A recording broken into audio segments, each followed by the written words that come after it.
ಅನೇಕ ಸಂದರ್ಭಗಳಲ್ಲಿ ನಾವು ಎಷ್ಟೇ ನೀತಿವಂತರಾಗಿ ಯಥಾರ್ಥರಾಗಿ ಕಾರ್ಯಗಳನ್ನು ಮಾಡಿದರೂ ಕೂಡ ಮನುಷ್ಯರು ವಿರೋಧವಾಗಿ ಎದ್ದು ಇಲ್ಲಸಲ್ಲದ ಆಪಾದನೆಗಳನ್ನು ಹೊರಿಸಿ ನಮ್ಮ ಜೀವಿತಕ್ಕೆ ಬರಬೇಕಂತ ಆಶೀರ್ವಾದಗಳನ್ನು ತಡೆಯುವುದಕ್ಕೆ ಪ್ರಯತ್ನ ಪಡುತ್ತಾರೆ. ಭಯಪಡಬೇಡಿ, ಅವರ ಪ್ರಯತ್ನಗಳೆಲ್ಲ ಅಲ್ಪಕಾಲ ಮಾತ್ರ. ದೇವರು ಆ ತಡೆಗಳನ್ನು ಮುರಿದು ನಿಮ್ಮ ಜೀವಿತಕ್ಕೆ ಬರಬೇಕಂತ ಆಶೀರ್ವಾದಗಳನ್ನು ನಿಶ್ಚಯವಾಗಿ ಬರಮಾಡುತ್ತಾರೆ.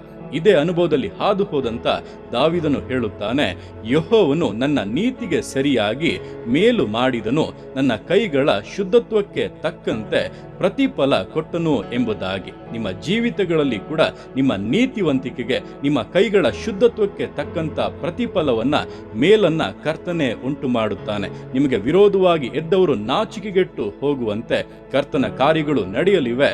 ನಂಬಿಕೆಯಿಂದ ಇರಿ, ದೃಢತೆಯಿಂದ ಇರಿ, ಆಶೀರ್ವಾದಗಳನ್ನು, ಮೇಲುಗಳನ್ನು ನಿಶ್ಚಯವಾಗಿ ಕಾಣುತ್ತೀರಾ.